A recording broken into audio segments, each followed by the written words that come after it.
Gracias, Marta, Enrique, y a todas y todos los que escuchan y ven esta actividad. Bueno, hace algún tiempo, a finales del primer semestre, decidimos realizar esta actividad conmemorativa de los 200 años del nacimiento de Friedrich Engels, que nos parecía importante. Bueno, ya Enrique aportó algunos elementos de la justificación. Basta agregar que Engels ha sido, como ya dijo, repito, Enrique, objeto de una campaña de distorsión de su pensamiento, que ha creado, ¿no?, una imagen totalmente deformada en algunos círculos, sobre todo círculos académicos, hay que decir, porque tampoco hay que exagerar la importancia o la eficacia de esta campaña anti-engelsiana, anti-Engels, que ha tenido sobre todo impacto en los ámbitos intelectuales, académicos, convencionales. Hay que decir que entre el marxismo, entre los movimientos sociales, políticos de izquierda, Engels nunca ha dejado de ser una referencia decisiva y fundamental desde el punto de vista teórico-político, teórico-metodológico, junto a Marx. Es decir, la izquierda, para decirlo de una manera más directa, en el marxismo, en la izquierda marxista y en el marxismo de corriente principal, nunca se ha puesto en duda realmente la importancia de Engels, de la contribución particular de Engels a la creación de los fundamentos de lo que conocemos como teoría marxista. En realidad, el cuestionamiento de Engels viene más bien de ámbitos intelectuales académicos o de alguna intelectualidad vinculada o todavía bajo la influencia de concepciones teóricas, filosóficas, diferentes del marxismo, ¿no?, con las que el marxismo dialoga, pero diferentes del marxismo, ¿no? Es el caso, por ejemplo, es sabido, pero lo menciono, qué sé yo, el caso fundamentalmente de Lukács, ¿no? En Historia y Conciencia de Clase, hay que recordar que años después Lukács se autocriticó de estos aspectos, ¿no?, entre otros, el cuestionamiento a Engels, que tenía que ver sobre todo con el hecho del intento de Lukács y otros teóricos de la época, como Karl Korsch, ¿no?, que frente a la evolución economicista, determinista, mecanicista del marxismo, comillas, de la socialdemocracia de comienzo del siglo XX, trataron de buscar, emprendieron la tarea de recuperar el vínculo con el pensamiento de Hegel. Todo esto se hace antes de que se publiquen una serie de trabajos de Engels y de Marx, ¿no?, los manuscritos económicos filosóficos, la ideología alemana y otros trabajos que en ese momento no eran conocidos, no eran de conocimiento público, ¿no? Y en el caso de Korsch, Lukács, hay el intento de volver a Hegel para corregir lo que para ellos aparecía como una deriva determinista, positivista, sobre todo en la socialdemocracia alemana, ¿no? El resultado básicamente fue que en el intento de recuperar a Hegel, acabaron desarrollando una deriva hegelianizante, subjetivista, voluntarista. Historia y Conciencia de Clases, por ejemplo, es un trabajo enorme, que es una contribución importante, pero que tiene una deriva claramente voluntarista, ¿no?, en su concepción filosófica. En fin, Y en ese marco, a partir de Lukács, Korsch, bueno, los intelectuales frankfurtianos, los teóricos frankfurtianos, de alguna manera también se plegaron a esta concepción hegelianizante que hacía una crítica distorsionadora de Engels, y, digamos, la contribución final viene de parte de los existencialistas que buscaron aproximarse al marxismo, sobre todo Sartre y Merleau-Ponty, ¿no? Todos ellos tienen en común, de maneras específicas y particulares, una deriva subjetivista, ¿no? De abandono del materialismo, ¿no? Filosófico.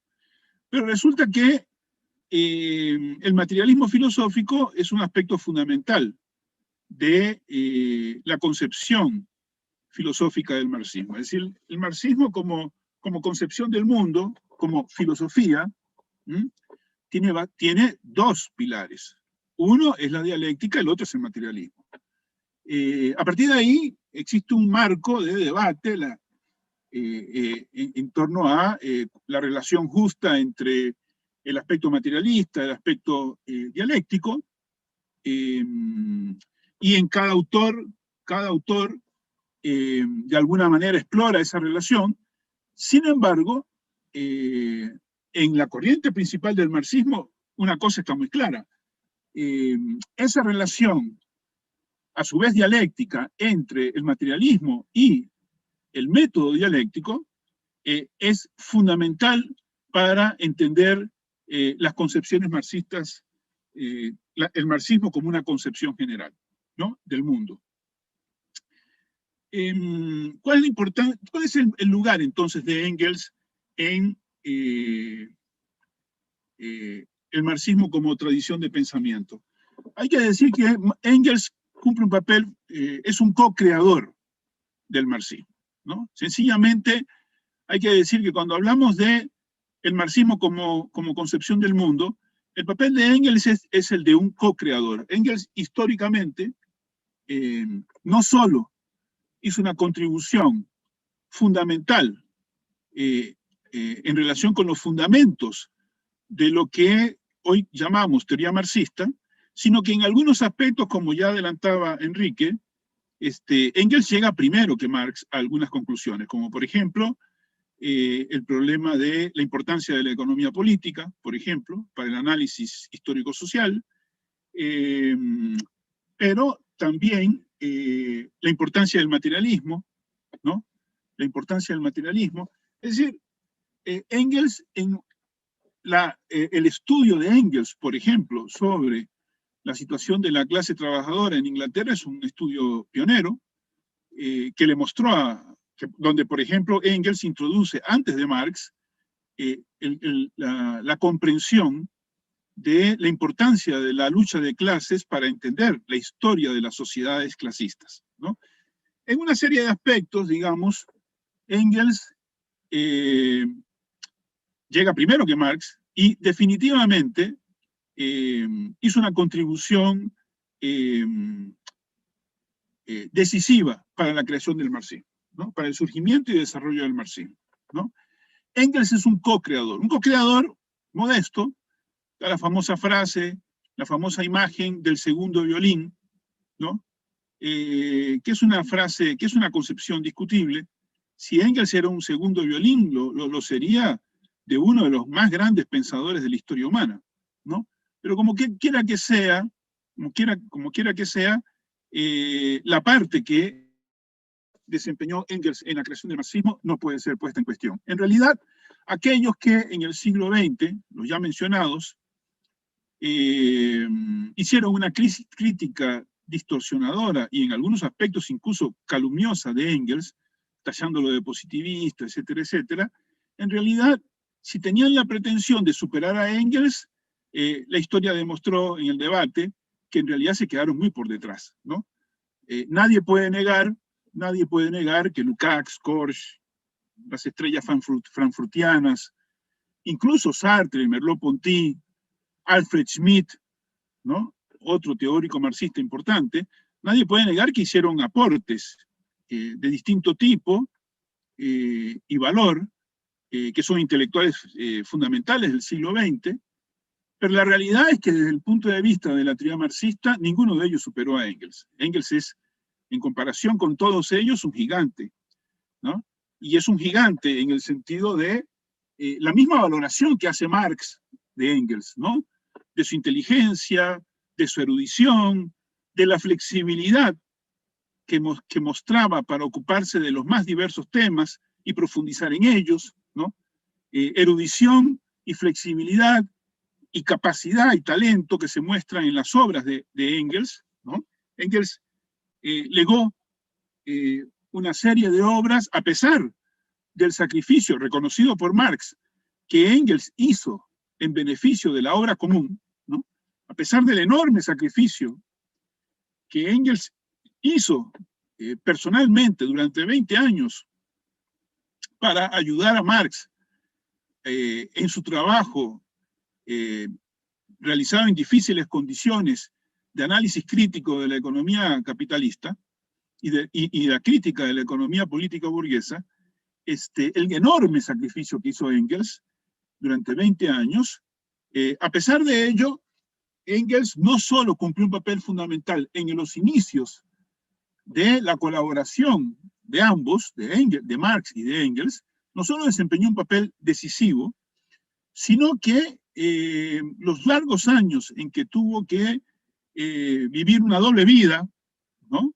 Lo que se ha llamado una doble vida, con las limitaciones y con todo el malestar que le provocaba tener que desempeñarse en la famosa gestión de la empresa familiar, ¿no? A pesar de ello, en ese tiempo Engels desarrolló una erudición impresionante y tan pronto pudo liberarse de esta carga, de esta responsabilidad, que era fundamental para que Marx pudiera avanzar, dedicó el resto de su vida, los últimos 25 años de su vida, a desarrollar un trabajo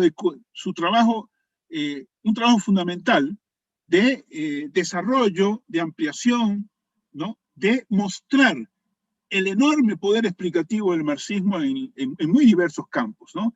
En la filosofía, en la teoría social, en la teoría de la historia, en la ciencia política, ¿no? En la antropología, ¿ah? Y en la psicología incluso. Es decir, la obra de Engels es multidimensional, ¿no? Hay pasajes, contribuciones de Engels fundamentales en todos estos terrenos, ¿no? Sus principales obras, aquellas que al principio de su vida compartió con Marx, la ideología alemana, el manifiesto comunista, etcétera, ¿no? Pero sus principales obras, ¿no? El origen de la familia, la propiedad privada y el Estado, la dialéctica de la naturaleza, el anti-Düring, el Ludwig Feuerbach, ¿no? El socialismo utópico al socialismo científico, la correspondencia entre Engels y Marx, que ya por sí sola, esa correspondencia se constituyó en una obra. Si la única contribución de Marx y de Engels a nuestra herencia intelectual hubiese sido la correspondencia, ya esas cartas les habrían asegurado un lugar importante en la historia del pensamiento, porque fue una correspondencia trabada durante varias décadas y donde tratan los más diversos problemas en un nivel de profundidad que después muy pocos alcanzaron, ¿no? Estrellas del mundo académico nunca alcanzaron el nivel de profundidad que Marx y también Engels alcanzaron en sus reflexiones desde un punto de vista teórico-metodológico, desde los fundamentos ontoepistemológicos y en su capacidad de análisis concreto de la realidad concreta. La correspondencia entre Engels y Marx, por otro lado, también es un soporte para echar por tierra uno de estos mitos creados por los críticos, ¿no? Y que muestra claramente que el papel que desempeñó Engels en el desarrollo de las ideas de Marx, ¿no? Prácticamente durante 40 años no escribieron nada, ninguno de los dos, sin haberlo discutido con el otro, sin haber sometido a la crítica inflexible, severa del otro, ¿ah? Sus propios pensamientos y ocurrencias, ¿no? Marx rindió homenaje a Engels, y Engels, por su parte, mostró una honestidad intelectual no usual, ¿no? Por ejemplo, en las primeras líneas de El origen de la familia, la propiedad privada y el Estado, Engels dice que está ejecutando un testamento intelectual, porque utilizó para la composición del libro notas que Marx había desarrollado a partir de su propia lectura de temas de antropología, ¿no? Sobre Darwin, etc. Por supuesto que es una exageración de parte de Engels, porque si bien habían discutido el tema y Marx dejó notas, el libro es un trabajo de Engels. Uno más de los tantos trabajos que en realidad es el producto de dos cabezas, ¿no? Tanto el origen de la familia, la propiedad privada del Estado y el capital. Nunca hay que olvidar que sin Engels, es una manera de establecer la importancia de Engels, es hacer un experimento mental, sacar a Engels de la ecuación y ver cuánto perderíamos de lo que hoy, de nuestro legado del pensamiento marxista. Bueno, por lo pronto no tendríamos los dos últimos, el segundo y el tercer tomo del Capital, nada menos. Nada menos. Sin Engels no tendríamos los últimos dos tomos del Capital y tampoco tendríamos el cuarto tomo sobre las teorías acerca de la plusvalía, ¿no? Pero no solo eso, también es muy probable, habría que discutir si tendríamos el primer tomo del Capital. Algunos han planteado que incluso sin mayor dificultad Engels pudo aparecer como coautor del primer tomo del Capital. A ese nivel llegó el nivel de colaboración. Desde el primer momento, desde el primer texto de Engels, que llamó la atención de Marx sobre la importancia de la economía política, hasta la última página que Marx compuso sobre los tres tomos del Capital, en toda la extensión de ese trabajo está la huella, la contribución de Engels en el proceso de construcción conjunta. Por supuesto, hay que decir que si bien que con toda la importancia de la contribución de Engels, que hizo posible el trabajo de Marx, no solo desde el punto de vista práctico, sosteniéndolo financieramente, sino además contribuyendo intelectualmente desde el primer momento hasta el último, hay que decir que evidentemente Marx es uno de los grandes pensadores de todos los tiempos. Es el genio que era capaz de dar un paso más allá, de profundizar un poco más que cualquier otro de sus contemporáneos. Y Engels un gigante del pensamiento, un tipo que por sí solo había entrado en la historia del pensamiento contemporáneo, tuvo la grandeza de reconocer que Marx siempre estaba un peldaño más allá, que tenía una capacidad de profundizar un poco más, de generalizar un poco más, ¿no? De reconstituir mentalmente la articulación de los más distintos elementos e ingredientes de los procesos de lo real. En fin. Decía entonces que la importancia de Engels. Engels nos legó trabajos muy importantes.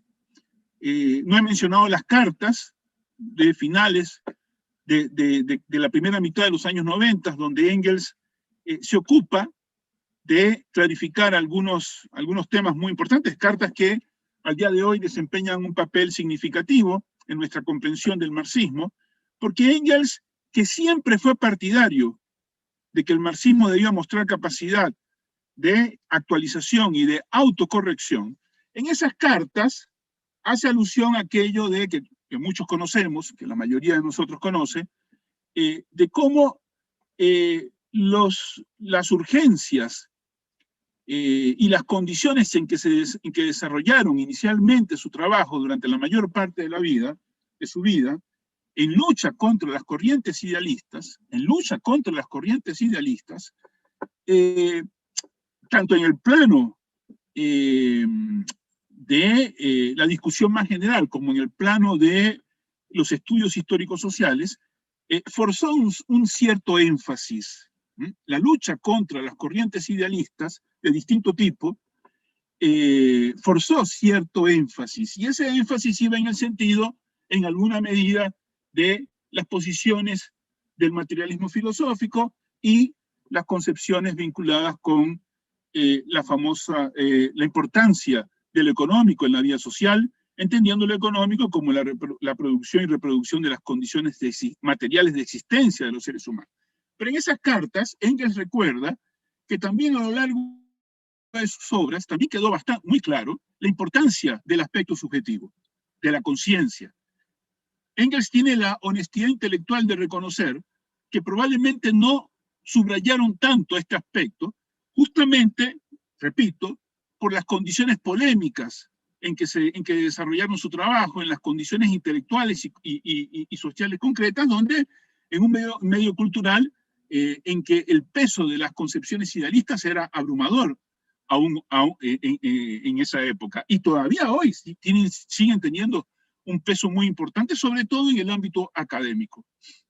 Sin embargo, hay que decir que a lo largo de todo su trabajo, ¿no?, tanto Engels como Marx, en distintos momentos, insistieron una y otra vez en el problema de la importancia de la conciencia. En última instancia hay que decir que el marxismo es una teoría de la transformación social, consciente, de la acción social consciente, ¿no? Desde las tesis sobre Feuerbach, donde Marx plantea el tema de que el lado activo fue postulado, fue elaborado por las corrientes idealistas, y que ese es el gran aporte que hace el idealismo, digamos, elaborar el aspecto de la mente, la conciencia, la acción, ¿no?, la importancia de la subjetividad en la historia, fue el gran aporte de las corrientes idealistas ante la incapacidad del materialismo mecanicista para abordar adecuadamente el problema. Y la solución que encontraron fue, repito, articular esa herencia materialista, de pensamiento materialista que arranca, ¿no?, en la antigüedad clásica grecolatina, con los milesios, y que entra en crisis con el derrumbe del mundo antiguo, clásico, y que vuelve a emerger con el desarrollo del capitalismo y sobre todo en particular con los éxitos de las ciencias naturales. Y a esa herencia materialista incorporan la dialéctica para componer una superación tanto del idealismo, de la dialéctica idealista, como del materialismo mecanicista, o del empirismo subjetivista. Entonces, esta combinación hace con que la filosofía marxista, que es, digamos, la gran contribución de Engels, ya he dicho, y también Enrique en su intervención, el papel que desempeñó Engels en elaborar toda la crítica económica del capitalismo y elaborar la teoría económica, la economía política marxista. Sin embargo, hay que decir que la contribución de Engels en distintos ámbitos y temas tiene una importancia fundamental, sobre todo en el desarrollo de la filosofía marxista, ¿no? En obras como el Anti-Düring, que es un compendio, un intento de elaborar, de demostrar la importancia del poder explicativo del marxismo como marco teórico-metodológico en distintos ámbitos, ¿no? Un intento de mostrar el enorme poder explicativo del marxismo en un momento en que 25 años después del Manifiesto Comunista, la corriente socialista referenciada en el marxismo se extendía rápidamente. Es decir, el marxismo el socialismo marxista, la izquierda marxista, tenía un gran éxito y se desarrollaba ampliamente, pero junto con ese desarrollo rápido, esa expansión rápida, aparecían todo tipo de desarrollos no siempre adecuados a los fundamentos del marxismo como marco teórico, como escuela de pensamiento, como corriente de pensamiento. Y esta es una característica de Engels, ¿no? Se encargó en la división de tareas, que se estableció desde el principio, desde casi el principio con Marx. Engels se va a encargar sobre todo de, en ese proceso de rápida expansión del socialismo marxista, primero de hacer un gran trabajo de divulgar, ¿no? De poner a disposición de amplios sectores los conceptos fundamentales, los razonamientos, etc. Y en ese sentido, repito, Engels siempre fue partidario de la capacidad de actualización y autocorrección. Pero por otro lado, también fue severamente intransigente con aquellas formulaciones que, en su opinión, tendían a desvirtuar el marxismo. Una expresión descomunal de esta combinación de Engels, ¿no? De desarrollar, ampliar el marxismo y al mismo tiempo de polemizar contra las versiones que lo desnaturalizaban, es el anti-Düring, ¿no? Y en ese sentido, hay que decir que cuando Engels aborda la discusión sobre, por ejemplo, el desarrollo, la discusión de aspectos filosóficos importantes en el marxismo, como el Ludwig Feuerbach, ¿no? Aparece esta cuestión, ¿no? Sobre todo en un texto como el Ludwig Feuerbach, ¿no? Aparece esta cuestión de cómo el papel que juega la conciencia. Es un momento que el marxismo, ¿no? Se ha caricaturizado una y otra vez, se repite la misma distorsión del marxismo como un economicismo. El marxismo tiene poco y nada que ver con un economicismo. El marxismo es una teoría de la totalidad social compleja, apoyada en un análisis de economía política. ¿Qué quiere decir esto? Quiere decir que para el marxismo la realidad es multidimensional, compleja, relacional, pero que en última instancia el factor económico, es decir, las condiciones materiales de existencia, establecen el marco de posibilidades. Pero ese marco de posibilidades se resuelve en el marco, en el nivel de las luchas políticas y sociales. Por tanto, el marxismo no es una teoría economicista. El marxismo es una teoría histórico-social de la transformación social, de la acción crecientemente consciente de la transformación social. Pero, tomando una premisa de Hegel, cuando Hegel plantea el tema de la libertad como comprensión de la necesidad, un postulado fundamental en Hegel, ¿no? Y Engels y Marx toda su vida reconocieron su deuda intelectual con Hegel, pero tomando específicamente este aspecto de la definición que hace Hegel de la libertad como reconocimiento, como comprensión de la necesidad, eso Marx y Engels lo van a desarrollar, lo van a elaborar, planteando que los seres humanos transforman el mundo y se autoproducen en ese proceso, es decir, que los seres humanos transforman el mundo, pueden transformar el mundo, pero para transformarlo necesitan comprenderlo. Para transformarlo necesitan comprenderlo. Es decir, la libertad como reconocimiento, como comprensión de la necesidad, es decir, de las condiciones sociales objetivas y naturales en que los seres humanos se mueven, ¿no? Las condiciones en las que los seres humanos desarrollan su praxis social, su acción asociada sobre el mundo para transformarlo y ajustarlo a sus necesidades, y en ese proceso transformarse a sí mismo. Hay uno de los tantos malentendidos con esta discusión sobre el tema de la importancia de lo económico. La importancia de lo económico tiene que ver con las condiciones sociales concretas en que los seres humanos actúan y pueden transformar el mundo. Pero hay que decir dos cosas. En primer lugar, que las condiciones económicas son por su vez un legado de la acción humana pasada. Si cuando hablamos de la importancia de lo económico, estamos hablando de la importancia de la actividad humana en un aspecto específico, que es la manera como resuelven sus necesidades de subsistencia, ¿no? Así que siempre estamos hablando de la actividad humana. Por eso el concepto fundamental en el materialismo histórico es praxis, la actividad social con determinado grado de conciencia que a lo largo de la historia se va haciendo cada vez más importante. Y esto nos lleva a un problema interesante, muy interesante en la teoría marxista, y que refuta definitivamente las deformaciones pseudo-deterministas o economicistas, y es que cuando se plantea el tema famoso de la determinación en última instancia por lo económico o por las condiciones sociales de existencia, hay que tomar en cuenta otro aspecto, que es un postulado fundamental del materialismo histórico. Hay que tomar en cuenta otro aspecto del marxismo, ¿no? Hay gente que cita mucho pero le falta otro aspecto. Y ese otro aspecto es el tema también vinculado con la herencia hegeliana recogida por el marxismo, que es el tema de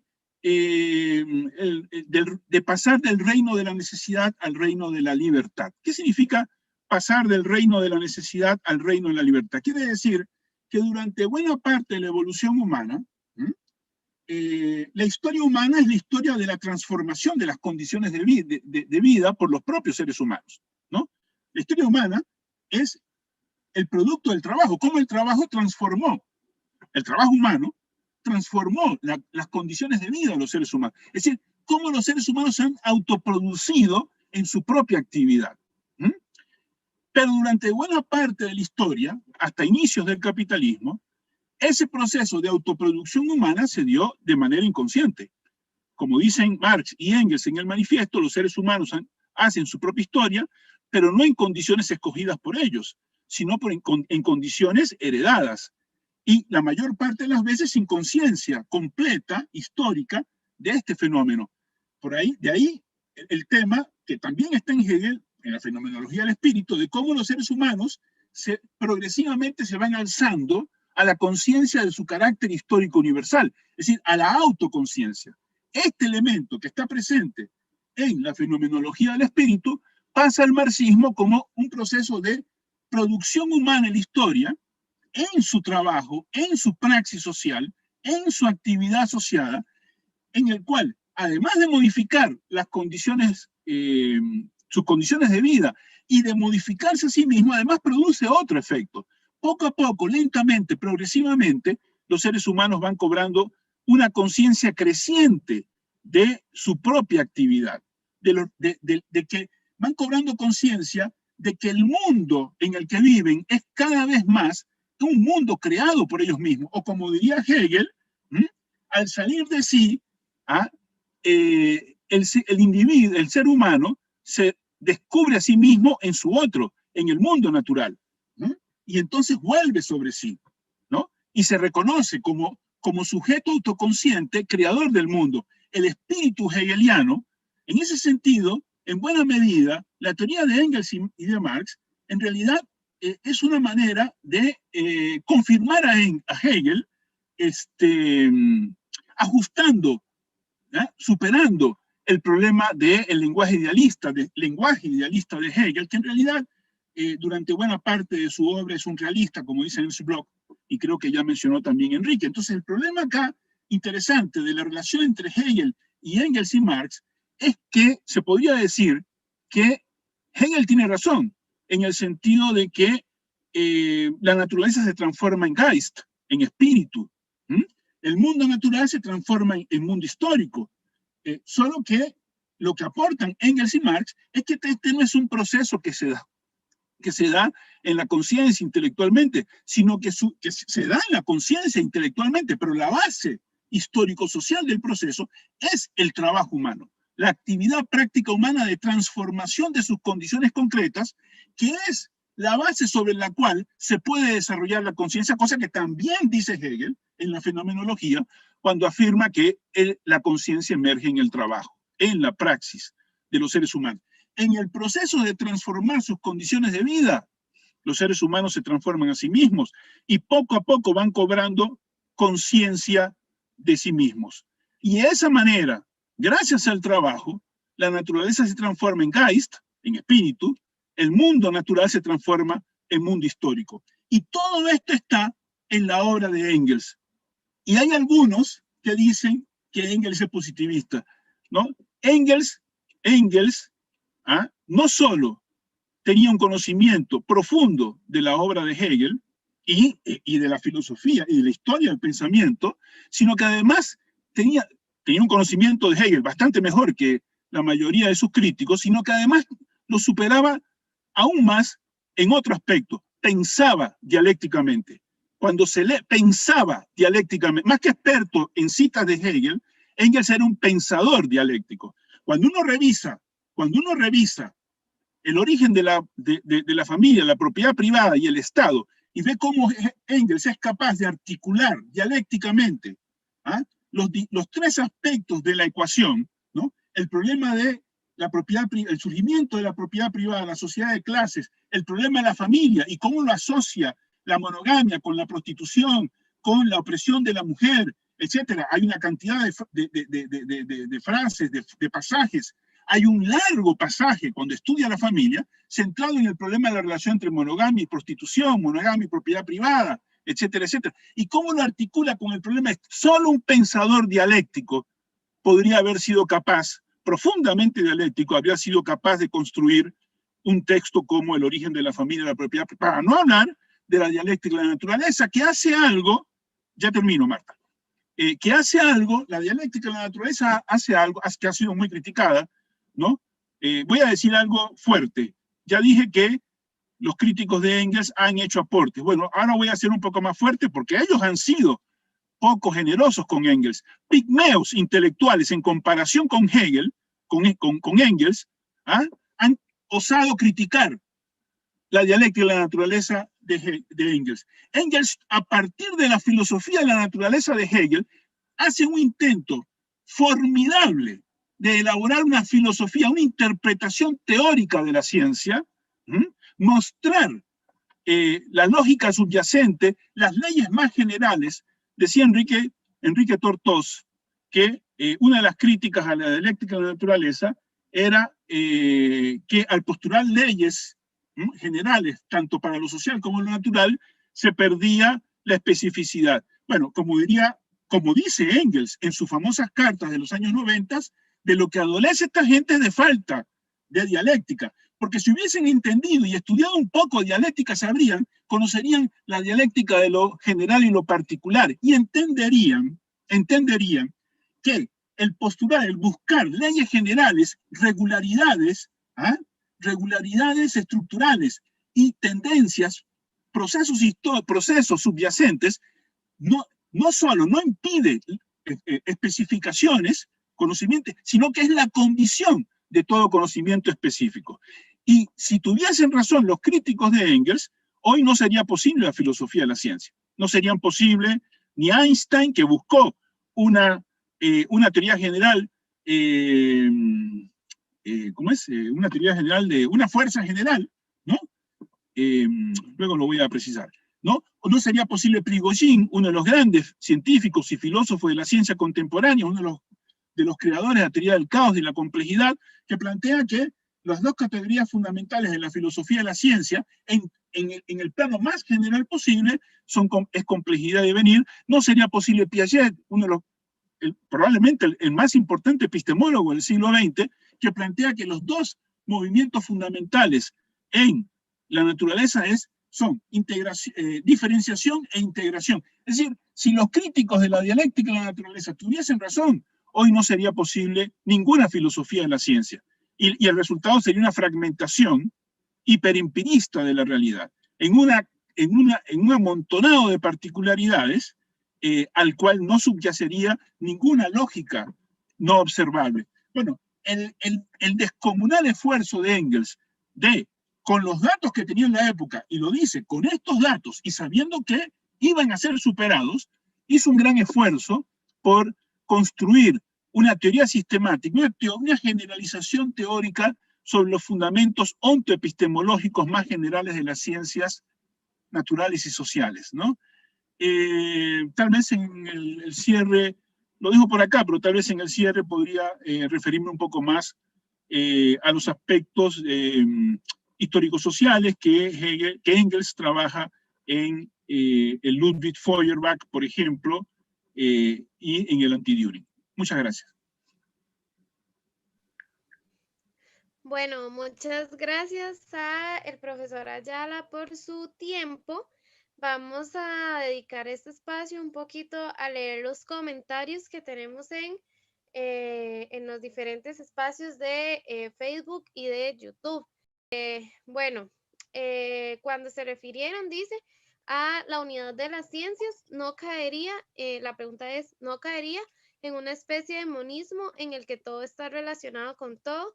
Porque si no, ¿cuál sería el punto de llamarle unidad? Luego, la segunda pregunta dice, mediante el método dialéctico se puede prescindir de toda causalidad proximal, distal, secuencial, recursiva, recíproca, etc. ¿Habría en este método algún equivalente a la relación causal? Eso sería por parte de lo que es las preguntas en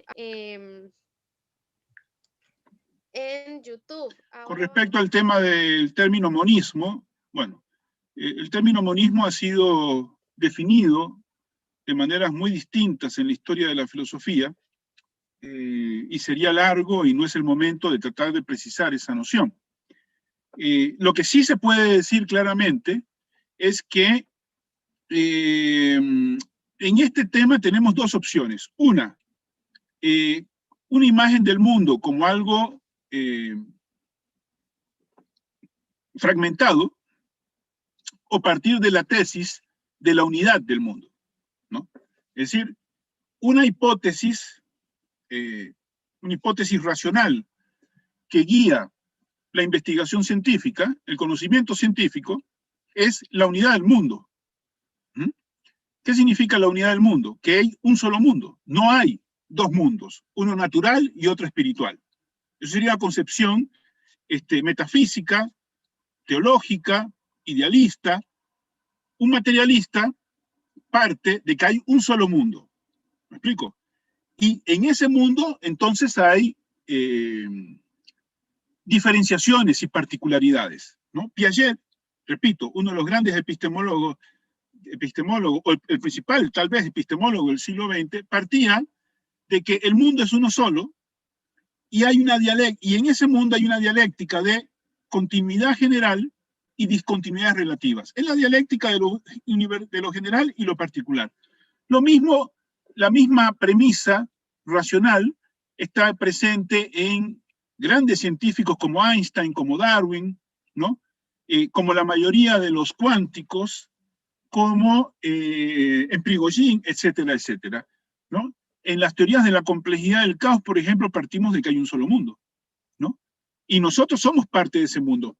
Entonces, es un solo mundo conformado con la misma materia, pero donde la materia se organiza de manera diferencial. Entonces hay una materia inerte, ¿no? Hay un nivel de materia inerte, un nivel de materia viva y finalmente un nivel de materia pensante, que son distintas formas de organización. O como diría Neil deGrasse, el famoso astrofísico, nosotros los seres humanos estamos hechos de las mismas partículas que las estrellas, estamos hechos de polvo de estrellas.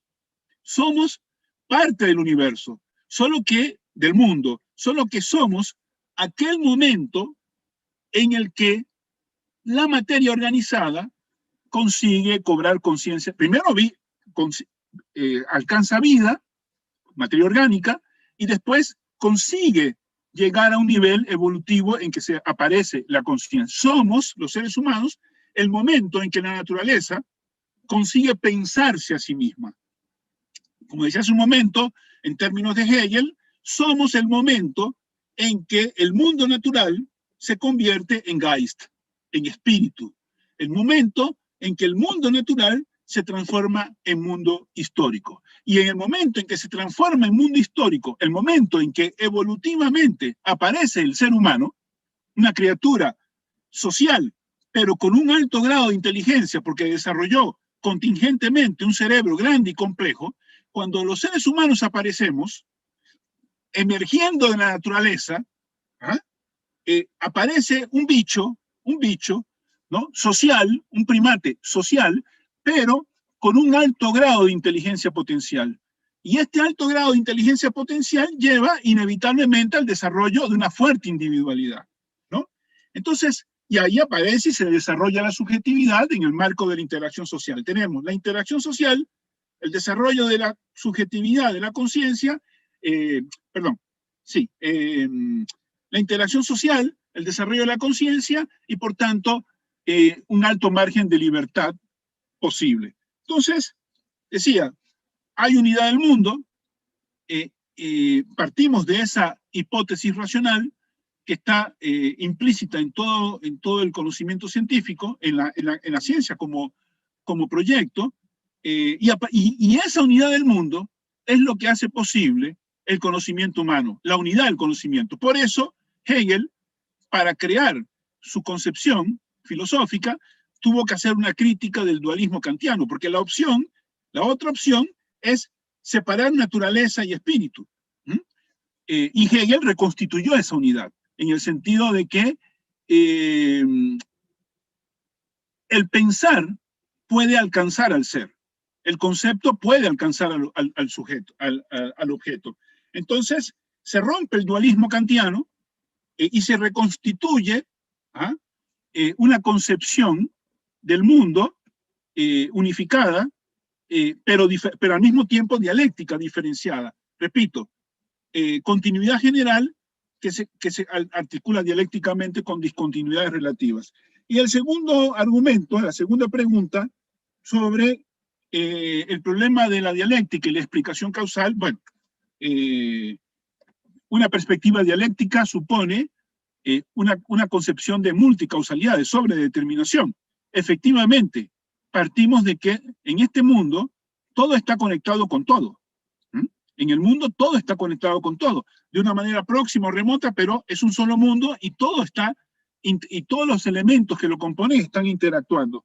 Sobre eso habría que decir, para no alargar mucho, que en realidad la pregunta sobre la utilidad de la dialéctica en el conocimiento científico es uno de los tantos, una pregunta que recurrentemente aparece. Habría que decir que el poder explicativo de la perspectiva dialéctica está harto demostrado desde Hegel. Hay que decir que el principal argumento sería el siguiente. El desarrollo del conocimiento científico racional en los últimos 200 años largos habría sido imposible desde una perspectiva positivista, fenomenista, empirista. La ciencia, el conocimiento, el pensamiento científico racional de los últimos 200 años largos es explícita o implícitamente materialista en primer lugar, porque se da sobre la base del materialismo científico, no del materialismo filosófico, del materialismo científico, ¿no? Lo mejor de la ciencia contemporánea de los últimos 200 años se apoya en un supuesto, en un presupuesto no siempre explicitado, materialista, que significa los eventos en el mundo se explican por otros eventos en el mundo. Es una concepción inmanentista que supera la trascendencia. La ciencia contemporánea ha superado la trascendencia teológica o metafísica. Entonces es inmanente. Entonces parte de una concepción materialista. El mundo se explica por sí mismo. Y en segundo lugar, la ciencia contemporánea es también implícitamente o explícitamente dialéctica, ¿no? Es imposible construir la ciencia contemporánea a partir de las concepciones estáticas y aisladas, ¿no? Desconectadas del empirismo positivista, ¿no? En la ciencia contemporánea, las categorías fundamentales como proceso, relación, organización, totalidad relacional, devenir, etcétera, etcétera, complejidad, el orden que subyace al caos, incluso teorías como la cuántica, por ejemplo, sería imposible explicar los saltos cuánticos y toda la física cuántica a partir del empirismo positivista. Esa fue la razón por la cual La razón por la cual científicos importantes como Heisenberg o Niels Bohr acabaron derrapando hacia una muy mala filosofía irracionalista era justamente que partían de una filosofía ingenuamente empirista. En cambio, aquellos físicos cuánticos que consiguieron ir más allá de los prejuicios empiristas positivistas como Schrödinger, como de Broglie, el mismo Einstein, Max Planck, todos ellos que hicieron una contribución fundamental al desarrollo de la cuántica, sin embargo, no derraparon en el irracionalista concepto de indeterminación que generó Heisenberg. Entonces, en las mejores expresiones de la ciencia contemporánea, ¿no? En la teoría de la relatividad, en la teoría de la evolución de Darwin, en la mecánica cuántica, en la teoría de la complejidad del caos, en la teoría de las placas tectónicas, en la química, en la biología, en la genética, en la neurociencia, en aquellos sectores más avanzados del conocimiento científico contemporáneo, hay implícitamente, por lo menos, una concepción materialista y dos, una concepción epistemológica dialéctica. Porque si no, de lo contrario, por ejemplo, un concepto fundamental en la ciencia contemporánea, el todo es más que las partes, es imposible de abordarse y de explicarse desde un punto de vista empirista, y menos aún de la lógica formal. ¿Por qué el todo es más que las partes? El todo es más que las partes porque es más que la suma de las partes. Es el producto de la relacionalidad dinámica de las partes. Bueno, esto sería largo, daría para una charla específica, pero me parece que con lo dicho basta para responder a las preguntas sobre la unidad del mundo y el tema de la utilidad de la dialéctica para orientar el desarrollo de la ciencia. ¿Por qué? Porque plantea un modelo explicativo muy superior al del positivismo empirismo y sin el problema idealista subjetivista de otras explicaciones como la hermenéutica filosófica, etcétera, etcétera. Listo. Gracias.